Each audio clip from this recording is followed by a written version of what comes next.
Fala, meus amigos e amigas palmeirenses, estamos aqui novamente para trazer mais um vídeo no canal com as últimas informações do Verdão. Estou trazendo um corte do ESPN FC com o Pascoal elogiando muito a atuação de Veiga e da dupla novata no Palmeiras, Mikael e Emiliano Martins, que fizeram uma ótima partida na vitória no clássico contra o São Paulo. Deixa seu like, se inscreva no canal, deixe seu comentário também. Não. Eu tô falando assim, não dá para defender. O pênalti do Veiga é impecável. Impecável. Agora, o Rafael sempre pula antes. É uma característica dele como goleiro. Ele prefere pular antes, sair, escolher um canto e pular antes com o cara bate, porque ele já tá no meio do caminho. Se a bola bater nele, legal. Se não bater, é barbante. Sim. Aí um abraço pro gaiteiro. Mas ele vai escolher um canto. Ele não sai para disputar com o atacante a batida do pênalti. Ele se lança antes na bola. É uma característica dele, que ele opta por esse movimento. E o Veiga bateu um pênalti impecável. Quanto ao jogo, eu gostei de alguns jogadores do São Paulo. Gostei muito, acho que o Alan Franco é um baita jogador. Sim. Que jogador que é esse Alan Franco? Jogador impecável ali, trabalha pela direita, trabalha na esquerda, não tem preguiça de jogar. É impressionante. O jogador me chama a atenção sempre. Para mim foi o melhor zagueiro do São Paulo na temporada passada. Gostei do Oscar como segundo volante, não se intimidou. Não foi até onde deu, Se empenhou muito pelo time do São Paulo. O Lucas, especialmente no segundo tempo, pegou a bola, botou embaixo do braço para tentar resolver o jogo, mas ele não ia conseguir resolver o jogo sozinho. Do lado do Palmeiras, o Richard Rios, que agora ganhou a camisa 8, tá louco. Jesus, o que jogou o Richard Rios ontem. O Veiga aquele negócio, a gente fala do Veiga e tal, mas em jogo grande ele aparece. Tá meio apagadinho no primeiro tempo. Não, sim, mas ele aparece. Na hora que tem que o bicho pega, ele aparece. O Veiga é jogador de jogo grande. Eu não subestimo o Veiga nunca. Nunca. Ele demora um pouquinho mais para entrar em forma do que os outros jogadores. Isso é característica individual. Demora um pouquinho mais. E vi o time do Palmeiras realmente com... o zagueiro novo canhoto é impressionante, Não tem. E rebate todas, e tromba, e vamos embora, e é comigo. Mikael, o jogador que tem... Eu nunca tinha visto jogar, dessa passagem dele para os Estados Unidos, nunca tinha visto jogar. Agora me impressiona pela qualidade dele. São jogadores que me impressionaram no jogo. Jogou ontem no lugar do Gustavo Gomes. A gente tem uma sequência... Mas ele é canhoto. Sim. Aí ele joga pelo lado esquerdo. Eu acho que ele e o Gomes vão acabar jogando juntos. Sim. Porque ele não é reserva do Gomes. Sim. Ele é reserva do Murilo. E nem sei se ele vai sair. Porque são duas ótimas exibições dele.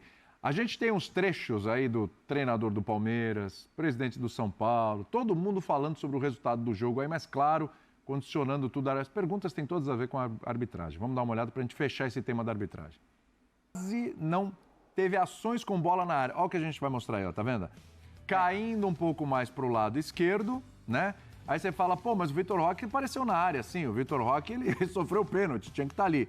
Só para o pessoal que está em casa entender, para que se tenha computado uma ação com bola, ele precisa pelo menos ter um domínio. Ele recebeu o passe, pelo menos dominar a bola, e aí ou passar, ou fazer um desarme, ficar com a bola, alguma coisa assim. No caso, o Vitor Roque, ele não chegou nem a ter o domínio da bola. Ele pegou, tocou e se atirou. Por isso que não está computado, não está ali a pisadinha dele na área. Até é curioso que para um atleta que a gente está pensando como camisa 9, nessa primeira impressão... Num 4-2-3-1, com o Estevão muito aberto de um lado, o Facundo aberto do outro, o Veiga centralizado e o centroavante. Sim. Flaco Lopes, em geral. Ontem não foi isso que a gente viu. Aí tem a ver com aquilo que o Zinho falava no começo do programa. Porque a gente viu os dois times com escalações, na teoria, muito ofensivas, porém postados de maneira mais defensiva em relação ao que apontava a escalação. Então o Oscar, a gente falou do lado do São Paulo, era um volante que iniciava as jogadas e iniciava bem as jogadas. E no caso do Palmeiras, você via que o Facundo não estava jogando onde ele costumava jogar. O Facundo jogou na mesma linha do Veiga, que estava jogando praticamente na mesma linha do Richard Rios, e até quase do Emi Martins. Então eram duas linhas de 4 ali de fato, e o Palmeiras jogando com 2 atacantes. No momento que ele tem 2 atacantes, que eram Estevão e Vitor Roque, normal, o Estevão cai mais para o lado direito, o Vitor Roque cai mais para o lado esquerdo. E acho que foi por isso que a gente viu essa movimentação. Não acho, pelo que a gente tem visto na temporada, que vai ser sempre assim. Mas pode ser que seja assim em muitos momentos da temporada. Até porque o Paulinho, que é outro cara que vai chegar, também é muito mais um segundo atacante do que exatamente um ponta ou um centroavante. Então eu acho que o Abel, nesse caso, acho que se preocupou muito com a formação ofensiva, em teoria, do São Paulo, com a qualidade técnica de tantos jogadores ali bons do meio para frente e teve essa postura um pouco mais defensiva. E isso fez com que o Vitor Roque não fosse, de fato, um cara de área, um centroavante que ficava ali parado esperando o cruzamento de bolas, como até poderia ter sido se o cara fosse o Flaco Lopes. O Abel até fala disso na entrevista, né? No momento que ele é perguntado por que ele escolheu o Vitor Roque e não o Flaco, ele fala, eu escolhi, né, não só porque ele é um bom jogador e tudo mais, mas porque me parecia fazer mais sentido um jogador com essas características do que um jogador, ele não falou assim, mas menos técnico e que tenha qualidade maior nas bolas aéreas. Isso, o Flaco Lopes tem alguns probleminhas com a bola. Ele não falou assim. Ele falou os problemas... Foi quase isso, Pascoalzito. Porque, assim, por mais que tenha sido essa justificativa do Abel, tá na cara que agora o Flaco é banco e o Vitor Roque é o titular. Não, mas ele custou caro, hein?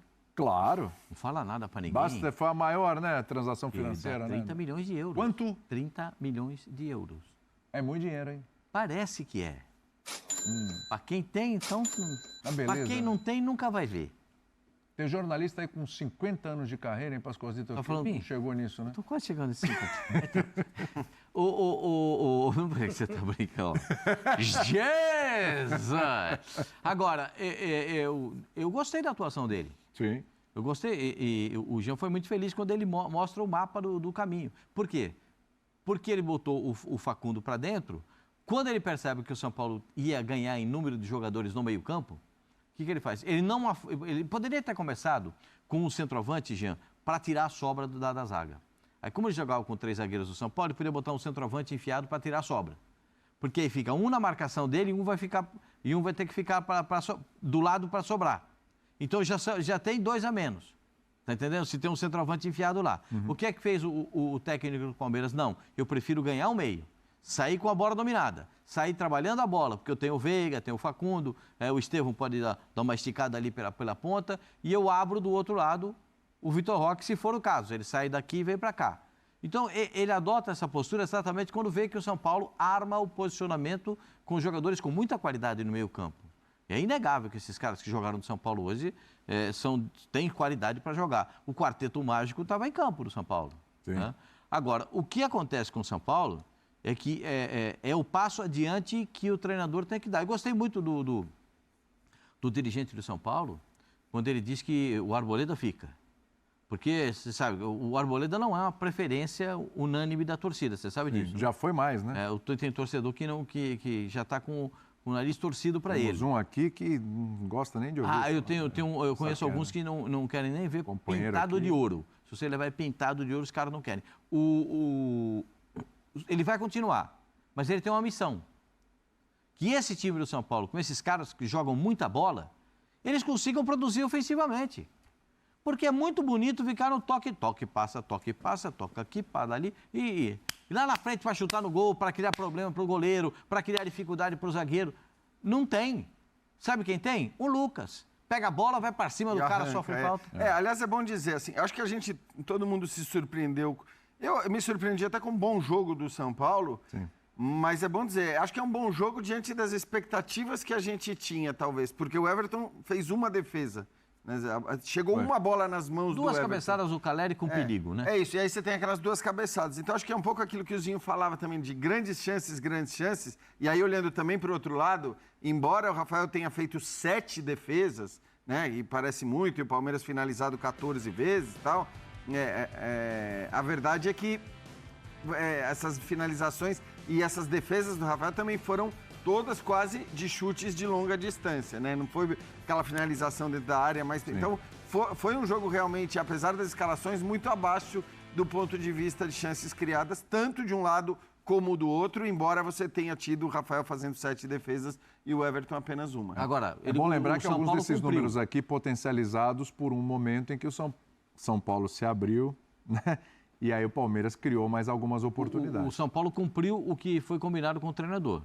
O São Paulo queria tirar a bola do Palmeiras. Então o São Paulo ficou com a bola. O Palmeiras não se importa de dar a bola para o adversário. O Palmeiras se importa se ele tem velocidade para o contra-ataque, se ele tem chegada com conclusão no gol. É disso que o treinador do Palmeiras se importa. Lembra que a gente falava aqui que o Palmeiras criava 20, 25 jogadas por jogo, mas não tinha o pé para sapecar a bola para dentro do gol? Né? Agora contratou o pé para botar a bola para dentro do gol. Então a bola precisa chegar com mais fluência. Então é esse também o que o Abel tem um compromisso de dar essa melhorada aí no time. Mas eu vou falar para você, o jogo de domingo vai dizer muito do que vai acontecer na segunda partida. Eu acho que o jogo domingo é no Allianz, bom lembrar. O Allianz não estará completo, porque vai ter show no sábado, né? Outro show. Dos Simply Red. Simply Red. Que vai tocar lá. Gosto. Você gosta? Gosto, do meu tempo. É? É. Então, ele vai tocar lá, mas vai ter uns 35 mil ingressos, 36 mil ingressos para esse jogo, porque não vai dar para tirar toda a armação do show no sábado. Então, não vai ter estádio completo, mas eu acho que vai passar diretamente por esse jogo. Porque eu tenho uma filosofia diferente, às vezes, dos outros. Eu acho que o primeiro jogo diz muito do que vai acontecer na final. Se o Palmeiras consegue uma vitória, se o Palmeiras consegue, uma expressão que é muito usada na América do Sul, chegar vivo por uma decisão, chegar inteiro, um empate 0-0, 1-1, 1-0 para o Palmeiras, 1-0 para o Corinthians. Não, peraí, um empate em casa no próximo domingo, é isso, é o chegar vivo. É o chegar vivo. O Palmeiras empate chega vivo, o Palmeiras não é o melhor dos mundos. O Palmeiras tem que transformar isso, entendeu? A minha visão é transformar isso. Chegar o jogo, a decisão para o Palmeiras é domingo. Eu costumo correr desses fatos, não, eu sempre aponto aqui.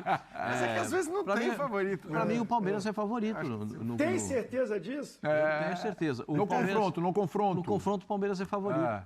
Porque eu sempre digo que, para mim, o primeiro jogo é definitivo. O primeiro jogo é importante demais. Tem gente que fala, não, eu prefiro jogar a segunda em casa, sabe por quê? Porque a gente já vai decidir. Como você vai decidir? Então o Corinthians já está desclassificado. Como é que é? Não entendi o que ele falou. Não entendi, gente. Repete aí, pro Pascoal. Não, ele disse agora aí que para ele o primeiro jogo é definitivo.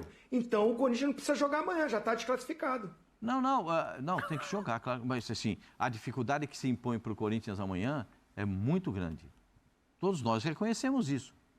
Mas como eu não deixo de acreditar no Corinthians nunca, eu acho que o Corinthians sempre tem uma carta para tirar. Sua fé no Corinthians é impressionante. Eu acho que o Palmeiras é favorito no confronto por conta de ser o primeiro jogo no Allianz Parque. Mas você acha melhor jogar primeiro em casa? Eu acho melhor.